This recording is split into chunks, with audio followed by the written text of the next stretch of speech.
Le Seigneur est tendresse et pitié. Le psaume 102. Que la paix et l'amour de notre Seigneur Jésus-Christ nous parviennent tous en abondance, chers abonnés, et sur vous qui pour la première fois regardez cette chaîne. Si vous y êtes, ce n'est pas un hasard, car le hasard n'existe pas dans la parole de Dieu. C'est le Saint-Esprit qui vous y a conduit, car Dieu a certainement une parole pour vous. Si donc vous aimez la parole de Dieu comme moi, je vous invite du plus profond de mon cœur à vous abonner. N'oubliez pas d'appuyer sur le pouce levé et de partager cet enseignement afin de contribuer ainsi à répandre la parole de Dieu qui est lumière dans le monde entier. Que Dieu d'avant se souvienne de vous et qu'il vous bénisse in the name of Jesus Christ. Amen. Mes frères et mes sœurs, la parole que je voudrais partager avec vous est tirée du livre de Saint Luc, en son chapitre 7, du verset 36 au verset 50, qui dit, et je cite, « Un pharisien invita Jésus à prendre un repas chez lui. Jésus se rendit chez le pharisien et se mit à table. Il y avait dans cette ville une femme qui avait péché. Lorsqu'elle apprit que Jésus était à table chez le pharisien, elle apporta un flacon d'albâtre plein de parfum et se tint derrière Jésus, à ses pieds. Elle pleurait et se mit à mouiller de ses larmes les pieds de Jésus. Puis, elle les essuya avec ses cheveux, les embrassa et répandit le parfum sur eux. Quand le pharisien qui avait invité Jésus vit cela, il s'est dit en lui-même, si cet homme était vraiment un prophète, il saurait qui est cette femme qui le touche et ce qu'elle est, une femme qui a péché. Jésus prit alors la parole et dit au pharisien, Simon, j'ai quelque chose à te dire. Simon répondit, parle, maître. Et Jésus dit, 2 hommes devaient de l'argent à un prêteur. L'un lui devait 500 pièces d'argent et l'autre 50. Comme ni l'un ni l'autre ne pouvaient le rembourser, il fit grâce de leur dette à tous deux. Lequel des deux l'aimera le plus?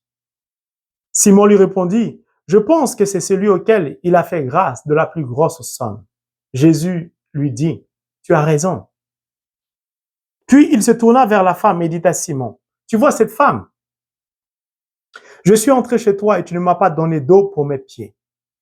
Mais elle m'a lavé les pieds de ses larmes et les a essuyés avec ses cheveux.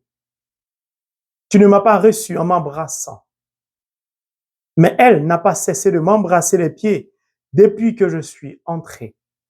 C'est pourquoi je le déclare, ses nombreux péchés ont été pardonnés parce qu'elle a manifesté beaucoup d'amour. Mais celui à qui l'on a peu pardonné ne manifeste que peu d'amour. Jésus dit alors à la femme, tes péchés sont pardonnés. Ceux qui étaient à table avec lui se mirent à dire en eux-mêmes, qui est cet homme qui ose même pardonner les péchés? Mais Jésus dit à la femme, ta foi t'a sauvée, va en paix. Mes frères et mes sœurs, la parole de Dieu que je voudrais partager avec vous est d'une profondeur, d'une beauté. Chaque fois que je parcours ce paragraphe, je me sens dans une joie immense. Je me sens plongé, replongé dans l'amour incommensurable de Dieu. De quoi nous parle le texte d'aujourd'hui? Il s'agit de Jésus et d'un pharisien. Le pharisien a invité Jésus chez lui à partager un repas. Qui est le pharisien? Ou qui sont les pharisiens? Les pharisiens sont des hommes pieux, des juifs, qui ont la maîtrise, si je puis me permettre ainsi, de la loi de Moïse, qui s'évertuent de par leur connaissance à essayer de respecter scrupuleusement les lois de Moïse. Ce sont des juifs qui sont sûrs de leur connaissance, qui indiquent aux autres le chemin à suivre pour parvenir au salut, pensant eux-mêmes avoir la connaissance, avoir la lumière. Ceux-là regardent les autres, ceux qui ne pratiquent pas, qui ne conforment pas leur vie aux lois juives. Ils sont traités comme des pécheurs, ils sont rejetés. Ils ne les considèrent même pas. Ils n'osent même pas s'approcher d'eux. Ceux-là, ces pharisiens, ces sadducéens, ce sont des personnes que si vous parcourez le Nouveau Testament, Jésus ne va pas de main morte avec eux. Jésus les traite durement parce que Jésus leur reproche d'empêcher beaucoup de parvenir au royaume des cieux. Si nous prenons le livre de Matthieu, chapitre 23 à partir du verset 13, et je vais vous le lire, vous allez comprendre ce que Jésus pense d'eux. Il dit, malheur à vous, scribes et pharisiens hypocrites, parce que vous fermez aux hommes le royaume des cieux. Vous n'y entrez pas vous-même et vous ne laissez pas entrer ceux qui veulent entrer. Donc les pharisiens sont ceux avec qui Jésus vraiment ne s'entend pas. Parce que le comportement n'est pas bien. Et c'est ceux-là qui ont invité Jésus à manger. Jésus ne fait point acception de personne. Il est impartial. Il allait partager un repas avec eux. Eux, ils ont la connaissance. Selon eux, selon eux. Ils sont hypocrites. Je viens de vous en donner un verset. Pourquoi? Parce qu'ils appellent Jésus maître. Lorsque Jésus veut parler aux pharisiens, il dit Simon, il dit parle maître. Je t'écoute. Vraiment, nous les êtres humains, nous sommes vraiment hypocrites avec Dieu. Et Jésus va donc partager le repas avec ces pharisiens. Certainement, la rumeur a dû se répandre que Jésus est en train de manger avec les pharisiens. Une femme qui a dû entendre la venue de Jésus, qui est chez les pharisiens, qui est en train de partager un repas, a décidé d'aller à la rencontre du Christ. Cette femme est forte. Cette femme est brave. Pourquoi? Parce qu'elle sait très bien que là où elle veut aller rencontrer le Christ,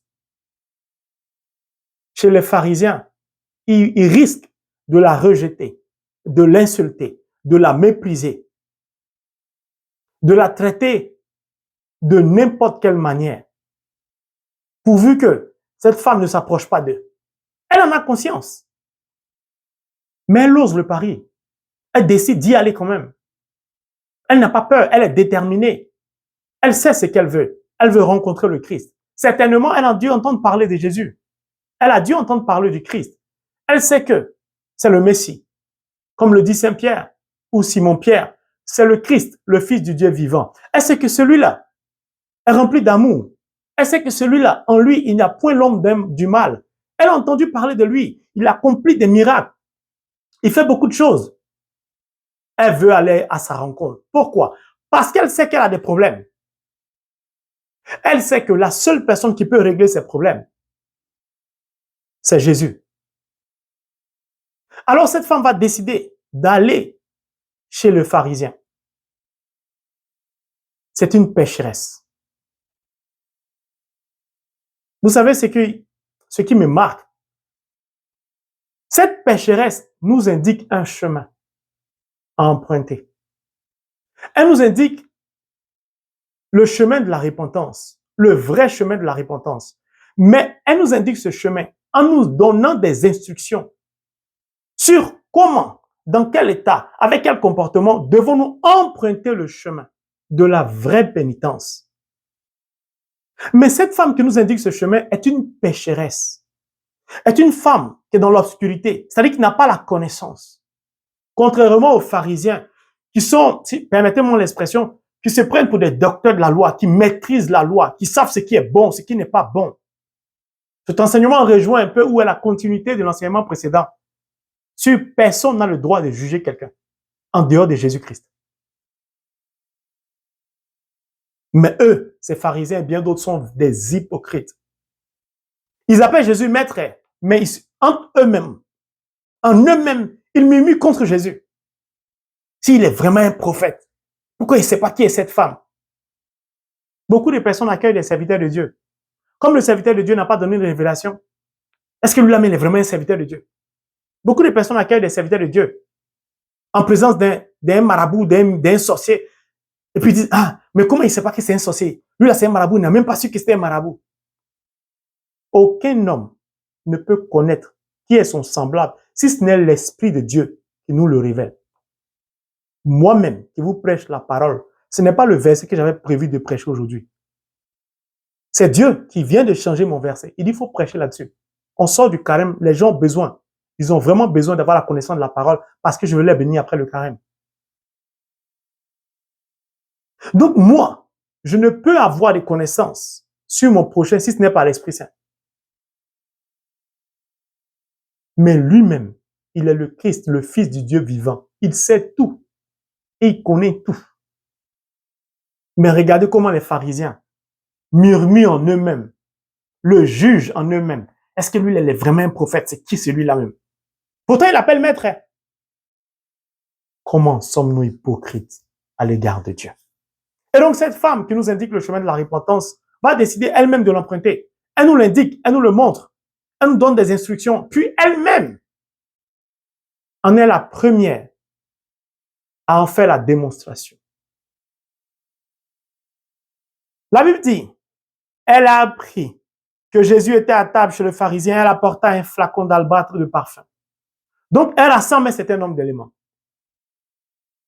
Elle prend du parfum et elle emprunte le chemin. Elle rentre chez le pharisien, elle s'en fout. Si on la rejette, on la blesse, on la tabasse, c'est pas son problème. Elle n'a pas peur. Sur ce chemin de la pénitence, elle n'a pas peur. Elle tient son flacon de parfum en main, puis elle se tient derrière Jésus. Essayez d'imaginer la scène. Je suis là. Je ne suis pas Jésus. Elle se met derrière. Pourquoi? Elle n'ose même pas venir devant le Christ regarder sa face. Pourquoi? Lord, I'm not worthy that you wander under my roof, but only say the word and my soul shall be healed. Seigneur, je ne suis pas digne de te recevoir, mais dis seulement une parole et je serai guéri. Elle sait qu'elle n'est pas digne. Quand on emprunte le chemin de la pénitence, on a honte de soi-même. On sait qu'on n'est pas digne d'aller à la rencontre. Elle se tient derrière Jésus. Elle n'ose pas se mettre devant lui. Elle n'est pas digne de lui. Quelle humilité sur ce chemin de la pénitence. Quel abaissement de cette femme. Puis,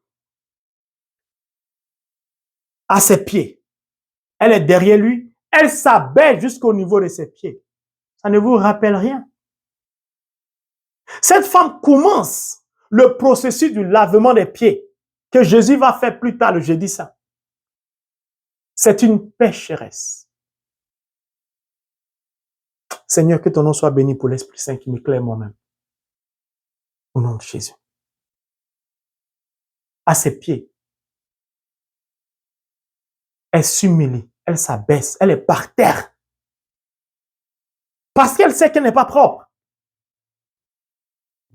Waouh. Elle pleurait et se mit à mouiller de ses larmes les pieds de Jésus. Elle baigne les pieds de Jésus dans de l'eau, dans ses larmes. Puis, elle les essuyait avec ses cheveux. Jeudi saint avant l'heure. Mais qui était cette femme? Une pécheresse. Certainement une ancienne prostituée, parce que tout le monde la connaissait. Elle a dû servir la ville au travers de son métier. Elle était méprisée, rejetée. Alléluia. Cette femme va faire la démonstration du lavement des pieds avant l'heure. Le vrai chemin de la pénitence. Elle va donc baigner. Elle pleurait et se mit à mouiller de ses larmes les pieds de Jésus.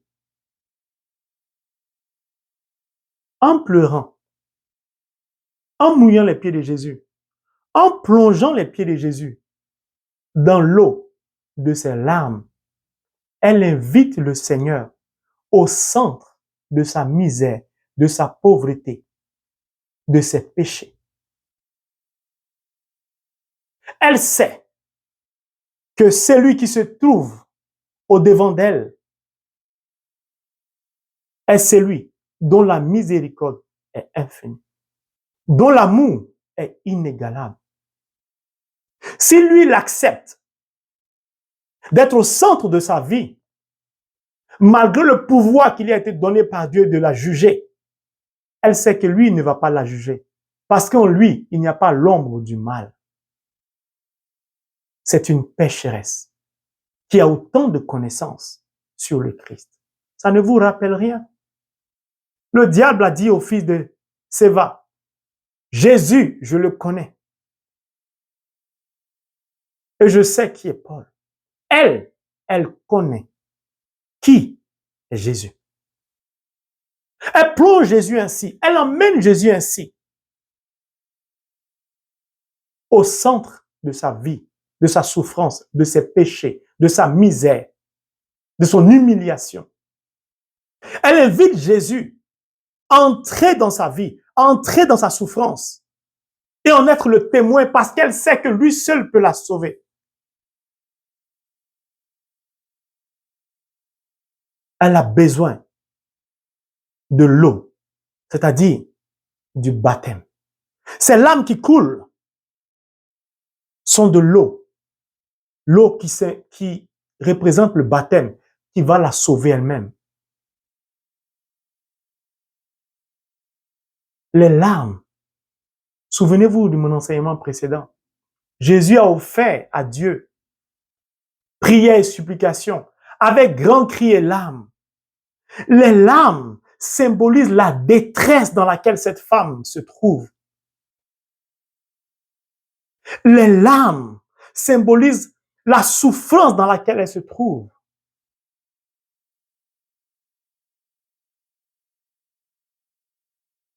Ce qui veut dire que son acte ou ses gestes émanent du plus profond de son être, émanent de ses tripes, si vous me permettez l'expression.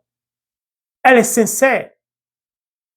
Et je vous ai déjà dit, quand vous souffrez et que votre douleur, votre souffrance est sincère, quand vous criez à Dieu, les larmes montent, pas des larmes émotives, non. Des larmes qui traduisent votre détresse. Elle dit à Dieu, elle dit à Jésus, si tu daignes te souvenir de la misère de ta servante, souvenez-vous de la prière de Anne au temple de Silo. Elle invite la miséricorde à la rejoindre dans sa douleur, dans sa souffrance. Elle pleurait et se mit à mouiller de ses larmes les pieds de Jésus. Mais ces larmes jaillissent d'où? De ses yeux. Pourquoi? Matthieu chapitre 6, le verset 22. Si l'œil est bon, l'état de ton corps est bon. Je vais vous le lire si je peux le trouver rapidement. Matthieu 6, verset 22. La lampe du corps, c'est l'œil. Si donc ton œil est sain, ton corps tout entier est dans la lumière. Elle sait que son œil n'est pas sain. Donc son corps n'est pas sain. Elle fait sortir toutes ces saletés à partir de ses yeux. Car si elle réussit à éjecter, à faire sortir la souillure qui est dans son corps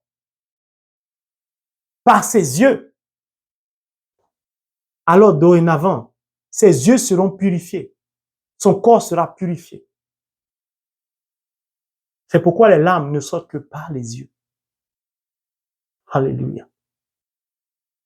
Donc, imaginez sa posture. Elle est prosternée, courbée, abaissée, à terre aux pieds de Jésus. Elle touche certainement les pieds du Christ avec ses yeux pour que les larmes puissent aller directement sur les pieds du Christ. Parce qu'elle veut purifier ses yeux. Je viens de vous donner la référence Matthieu 6, verset 22. Si ton œil est pur, ton corps est pur. Mais elle sait que rien en elle est pur. Elle est abaissée. Elle est prosternée. Ça vous rappelle rien, ces larmes? Siracide 35, versets 18 et 19. Les larmes de la veuve et de l'orphelin coulent sur les joues de l'Éternel. Et ces larmes accusent l'auteur ou celui qui est à l'origine de telles souffrances, de telles larmes. Cette femme veut au travers de ses larmes toucher Jésus au centre de son cœur parce qu'elle invite Jésus au centre de ses péchés, de sa misère.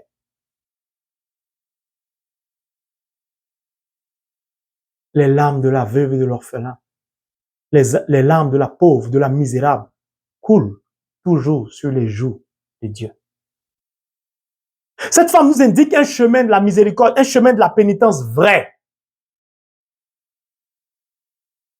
Elle met ici en exergue les paroles même de la Sainte Bible, Holy Bible. Elle applique ce dont elle ne connaît pas parce qu'elle est pécheresse. Elle n'a pas connaissance de la lumière de la parole de Dieu. Mais elle sait et elle connaît qui est Jésus. C'est une pécheresse authentique. Car elle applique ce qu'elle ne connaît pas.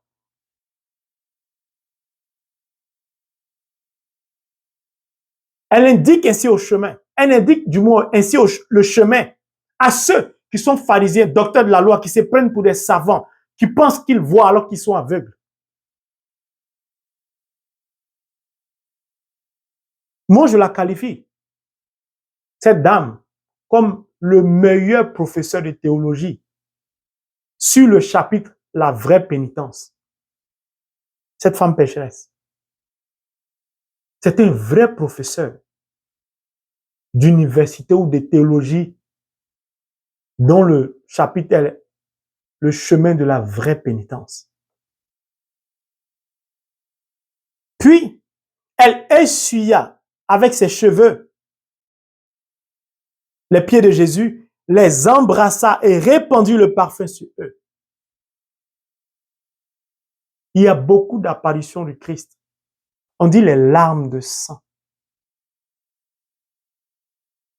Celle-là, elle a expérimenté avant l'apparition de Jésus au travers de la statue des larmes de sang. Je dis cette femme pécheresse. Waouh! Elle est mon professeur. C'est elle qui m'apprend le vrai chemin de la pénitence. Donc, cette femme, qu'est-ce qu'elle utilise? Elle utilise d'abord, elle casse ses genoux, ses os, pour s'abaisser. Donc, elle utilise son être tout entier. Elle n'ose pas se tenir debout devant Jésus, comme Marthe a fait à la mort de Lazare. Génouflexion, abaissement, prosternement, tout met à terre. Donc, elle utilise son être. Premier point. Deuxièmement, elle vient avec du parfum. Comme Joseph d'Arimathie. Lorsque Jésus est mort, il est venu embaumer. Donc, elle a montré à Joseph d'Arimathie ce qu'il devait faire avant l'heure. Que ce gars-ci mérite qu'on l'embaume de parfum. C'est pas n'importe qui. Il est le roi des rois, le seigneur des seigneurs, l'alpha et l'oméga, le premier-né d'entre les morts. Il est Dieu à la gloire de Dieu. Alléluia. Son être, le parfum, sa position derrière. Jésus est sa bête à ses pieds. Elle pleurait des larmes. Elle a mouillé et en plus, les cheveux, sa bouche, qu'elle a pris pour embrasser les pieds de Jésus et répandre le parfum. Cette femme utilise tout ce qu'elle a utilisé dans sa vie passée, avant sa conversion, avant la rencontre avec le Christ. C'est-à-dire ses cheveux qu'elle arrangeait, qu'elle traitait, ses yeux qu'elle maquillait, sa bouche qu'elle maquillait pour séduire, ses yeux qu'elle prenait pour charmer, pour séduire les hommes, afin de les attirer, leur donner un semblant, un faux amour, pour avoir des relations sexuelles avec eux. Elle a utilisé tous ces éléments qu'elle prenait pour mettre à la disposition du diable, pour son métier de travailler de sexe, pour charmer, pour donner un faux semblant d'amour à ces personnes, qu'elle plongeait ainsi dans la souillure. Tout le monde était dans le péché. Elle a pris tous ces éléments pour venir les mettre à la disposition du Sauveur de l'humanité. Alléluia. Ainsi, elle s'est fait remarquer par le Christ qui l'a marqué de son sceau de miséricorde. Alléluia. Que ton nom soit béni pour ce que l'Esprit nous enseigne, Père. Pourquoi elle utilise tous ces éléments qui l'aidaient à se prostituer, à faire n'importe quoi de son corps pour mettre à la disposition du Christ? Parce qu'elle a conscience que tout ce que je viens de citer, tout ce qu'elle utilisait dans son métier de prostitution, si elle ne confie pas cela au Seigneur, le diable est capable de repasser par les mêmes éléments pour la vaincre. Elle sait très bien que si elle réussit à mettre tous ces éléments dans la main de Dieu, le diable ne peut pas s'approcher de Jésus parce qu'il connaît Jésus. Mon frère, ma soeur, quand tu vas te confesser, est-ce que tu pleures? Est-ce que tu regrettes tes péchés? Est-ce que tes larmes sortent? Est-ce que tu dis à Dieu, je te donne tout ce qui m'a fait pécher? Sa bouche, qu'elle a dû embrasser les gens avec ça. Elle a dû faire n'importe quoi avec ça. Elle sait très bien que cette bouche-là, à la merci du diable, à la merci de l'ivre de Satan, elle sait qu'elle n'a pas la maîtrise de sa bouche, elle n'est plus responsable de sa bouche, elle n'en a pas le pouvoir. Elle donne ça à Dieu pour qu'il purifie à nouveau sa bouche, pour qu'il sanctifie sa bouche, pour qu'il utilise tous ces éléments, parce que Christ est venu rattacher la fin au commencement. Ça veut dire, nous émanons de Dieu, créatures de Dieu. Nous sommes venus sur la terre et nous devons retourner au Christ. Et nous devons retourner à Dieu. Christ est venu nous rattacher au commencement. Il est venu rattacher la fin au commencement, c'est-à-dire à Dieu. Il est venu pour nous ramener à notre origine. Waouh! Quel enseignement profond de la parole de Dieu. Et cette femme a réussi à se faire remarquer par le Christ, qui va la marquer du sceau de l'amour, de la miséricorde. Mes frères et mes sœurs, elle a versé le parfum sur les pieds du Christ. Cette femme a utilisé son parfum, un parfum si cher, ce parfum qu'elle prenait pour s'embaumer le corps, ce parfum qu'elle utilisait pour envoûter les hommes, pour charmer les hommes, pour les attirer vers elle, qui au contact succombait à son charme. Elle a utilisé ce parfum pour verser sur les pieds du Christ. Indiquer ainsi au diable, tu n'as plus de pouvoir sur ma vie. Tous les chemins par lesquels tu passais, je les ai remis au Christ. Tu ne peux plus les emprunter. Si Christ emprunte ces mêmes chemins, tu ne peux plus suivre le Christ. Tu ne peux pas marcher là où il a marché. Tu ne peux plus m'atteindre. Tu ne pourras plus te servir de bon pour envoûter ces hommes. Elle a plongé le Christ dans tous les détails de sa vie, de son travail. Mon frère, ma soeur, la seule personne qui peut te libérer de l'esclavage du péché, de la domination du diable, de la domination de quelques esprits que ce soit, c'est uniquement le Christ.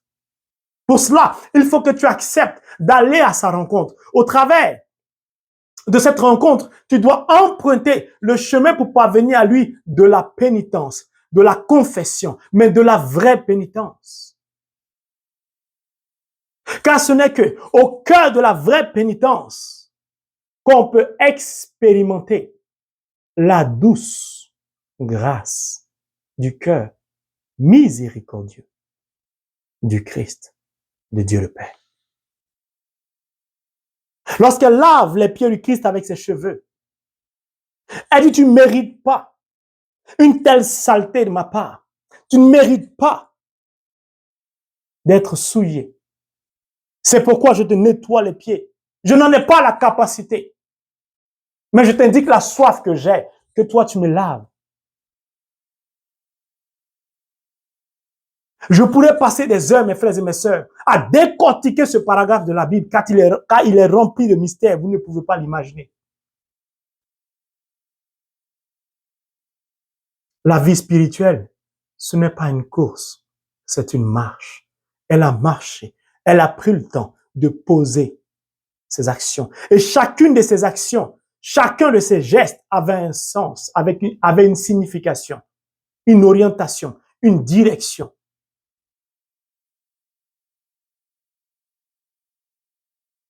Elle a révélé ainsi, au travers de ses gestes, de ses actions,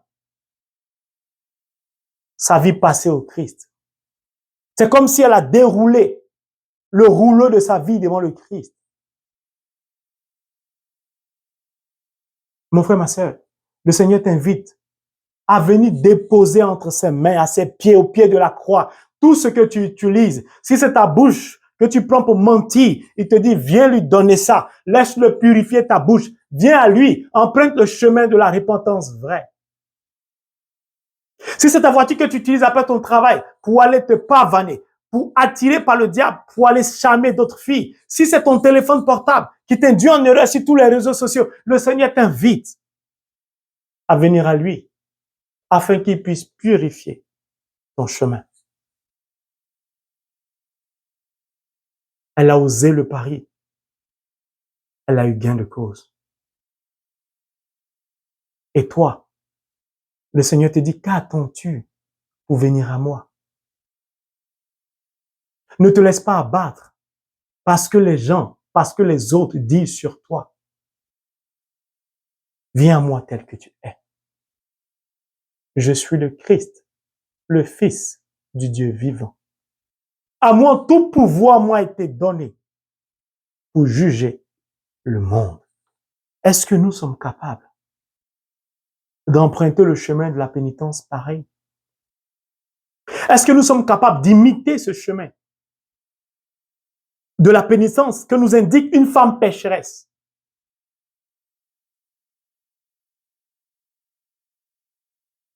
Elle a osé rassembler tous les éléments du baptême avant le baptême. Son baptême à elle. Quelle grandeur! J'en ai encore la chair de poule. Elle était remplie d'amour pour le Christ.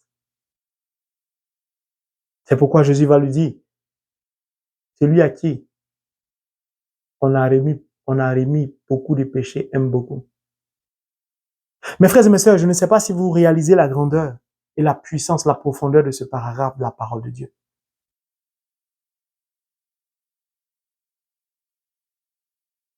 Sommes-nous capables d'emprunter ainsi le chemin de la pénitence? En ce temps de carême, mes frères et mes sœurs, le Seigneur nous invite à la vraie pénitence, afin que nous puissions expérimenter son amour vrai. Il n'est pas venu pour nous juger, il est venu pour nous sauver. Alors mon frère, ma sœur, toi qui m'écoutes, peut-être tu as été blessé parce que les hommes, des femmes t'ont jugé, t'ont humilié, t'ont blessé de par ta vie passée. Mais le Seigneur vient te dire en ce temps de carême que viens à moi tel que tu es. N'écoute pas la voix du diable. N'écoute pas et ne suis pas l'humiliation des gens. Viens à moi tel que tu es, car je t'aime tel que tu es. Je n'attends qu'une seule chose, c'est de te témoigner de ma miséricorde infinie. C'est de t'envelopper de mon amour, car moi je ne rejette personne, je ne suis pas un humain. Alors mon frère, alors ma sœur, quel que soit ce que tu traverses, même si tu es une prostituée, même si tu es dans l'impudicité, même si tu es dans l'adultère, tu sois avec une femme mariée, tu sois avec un homme marié, même si tu mentais beaucoup, même si tu baignais dans la drogue, même si tu t'es accro à l'alcool, tout ce que tu faisais de mauvais, le Seigneur vient te dire en ce temps de carême, viens à moi, tel que tu es. Viens goûter, viens expérimenter la source de l'amour que je suis. Viens expérimenter ma miséricorde. Ne tiens pas compte du regard des humains. Ne tiens pas compte de ce que l'homme pense de toi, de ce que les humains pensent de toi. Mais regarde et imite cette femme pécheresse que tout le monde savait qu'elle était une prostituée. Tout le monde savait qu'elle menait une vie qui n'était pas à la gloire de Dieu. Elle savait qu'elle pouvait être rejetée par les pharisiens. Elle savait qu'elle pouvait être méprisée par les pharisiens. Mais elle a osé venir à Christ. Ne regarde plus ta maladie. Ne regarde plus ta souffrance. Ne regarde plus le nombre de fois que tu es allé chez les marabouts. Ne regarde plus ton passé. Le Seigneur dit, viens à moi tel que tu es, car je suis le Dieu qui transforme. Je suis le Dieu qui régénère. Je n'ai qu'un seul désir. C'est de t'emmener à la conversion par et au travers de ma miséricorde. Te témoigner de mon amour que certainement tu n'as pas reçu. Cette femme a rassemblé tous les éléments qui lui permettaient de faire un semblant, d'être hypocrite en amour à l'égard de tous ces hommes. Tous ces hommes qui ont profité d'elle, tous ces hommes qui ont utilisé quelques branches de son amour. Elle a décidé de sortir de cette vie, mais de rassembler tout cet amour qu'elle a donné à autant d'hommes pour donner cet amour à une seule personne qui lui méritait son vrai amour. Le Christ, le Fils du Dieu vivant.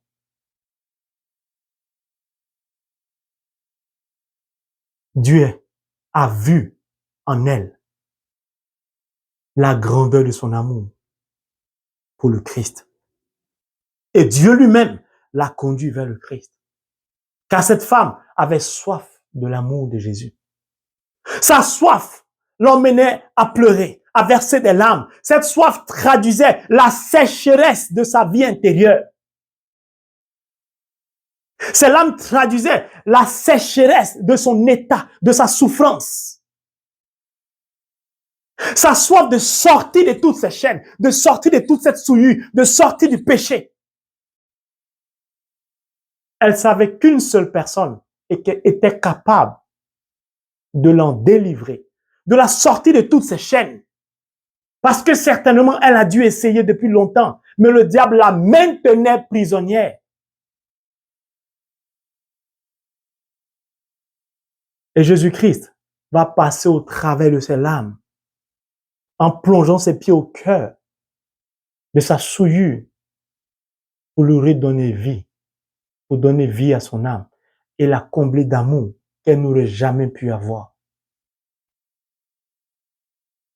Mes frères et mes sœurs, non seulement nous ne devons pas juger, parce que ce droit ne nous a pas été donné par Dieu, mais nous ne devons pas rejeter toutes ces personnes qui ont une vie qui n'est pas à la gloire de Dieu. Nous devons les inviter à emprunter le chemin de la repentance. Nous devons les inviter à aller à la rencontre du Christ et non les juger. Alors mon frère, ma sœur, sache que Dieu t'aime tel que tu es. Sache que le Seigneur t'aime tel que tu es. Car nul n'est parfait. Moi-même qui te donne cet enseignement, je ne suis pas parfait. Car quand je parcours ce paragraphe, j'en ai les larmes aux yeux. Je me demande, Seigneur, est-ce que réellement, quand j'emprunte le chemin de la pénitence, est-ce que je suis vrai avec moi-même avant d'être vrai avec toi? Parce que je me souviens de toute ma vie spirituelle, de toute ma vie avec le Christ. J'ai dû pleurer peut-être 2 à 3 fois pendant ma confession. Quand je regarde l'attitude de cette femme, je ne peux qu'avoir honte du chemin de pénitence que j'emprunte parfois. Mais gloire soit rendue à Dieu, qui lui est rempli tellement d'amour qu'il ne tient pas compte de nos passés. Alors mon frère, ma sœur, ne t'occupe plus de toutes ces personnes qui te traitent de tous les noms d'oiseaux. Aie confiance en Jésus-Christ et va à sa rencontre et tu verras ce qu'il va faire pour toi. Que Dieu nous bénisse. Amen.